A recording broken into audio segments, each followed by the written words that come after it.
Hello, this is Alicia Burke. In our Global Hotspot Pakistan Futures Project, we will learn how gender roles and education affect women and politics in Pakistan.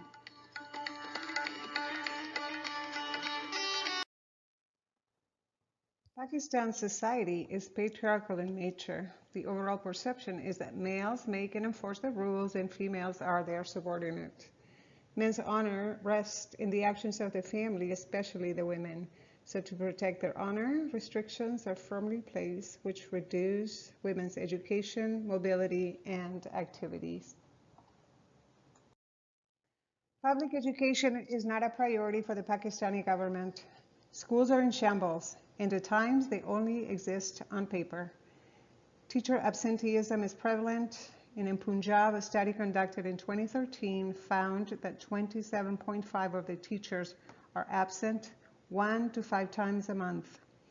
Instead of learning, children are tasked with cleaning, massaging their instructors' feet, and cooking meals. In 2016, Balochistan's province's education minister Abdul Rahim Zia Tawal told the Express Tribune newspaper that about 900 ghost schools have been detected, with 300,000 fake registrations of students, and out of 60,000, 15,000 teachers' records are unknown.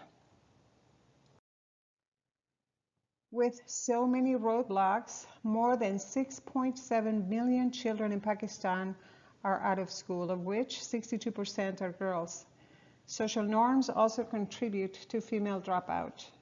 Early marriage and the observance of Purdah further complicate their ability to receive an education. So what is Purdah? Purdah is a practice that girls must observe once they reach a certain age, usually right around puberty.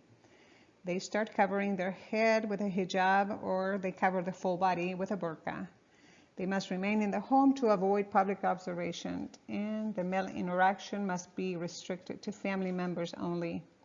Observance to these traditions inhibit women's ability to get a job, to get an education, and to be a full participant in society.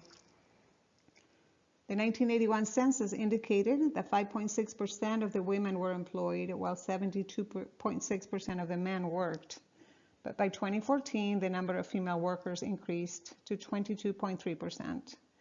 The jobs that they get, though, often pay less than jobs available to men. In such a traditional society, women who engage in out-of-the-home activities and desire a voice in politics face an uphill battle. Female political participation varies greatly along geographical and socioeconomic lines. Modern Pakistani women have held important offices in government, including Prime Minister, Speaker of National Assembly, Leader of the Opposition, judges, and generals in the armed forces.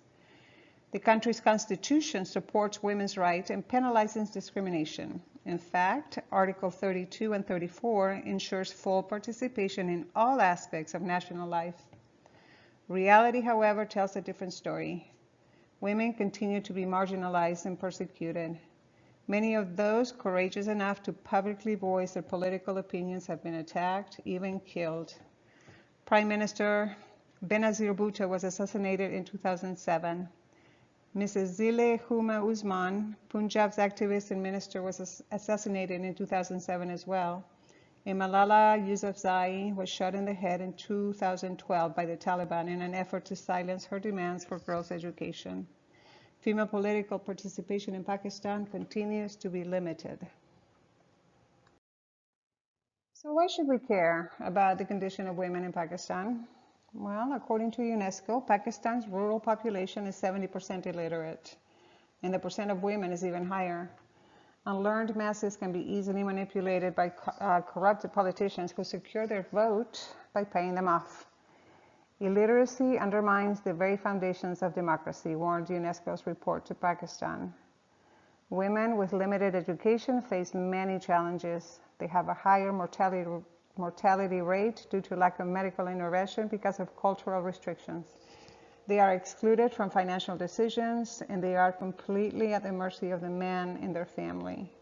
Lack of knowledge and access to education perpetuate these conditions. We should care about Pakistani's women's plight, and one of the best ways to curtail extremism in young people is to identify practices that will prevent them from being radicalized in the first place. Our country is Pakistan's strongest ally, and we spend billions of dollars strengthening its military and financing their economy, yet we continue to lose American lives to terrorism and Islamic extremism, many of whom come from Pakistan. It is my opinion, one of the best ways to minimize the chances of children being radicalized is to have an informed mother who will be able to identify false propaganda and distorted Islamic teachings, one who will know where to seek help to mitigate the damage, and will be a strong role model to her family. An educated woman can teach correct principles and make informed decisions. In the political arena, she can provide different perspectives that are essential in a democracy. And no nation will reach its full capacity until every member of society is represented, valued, and heard. Thank you.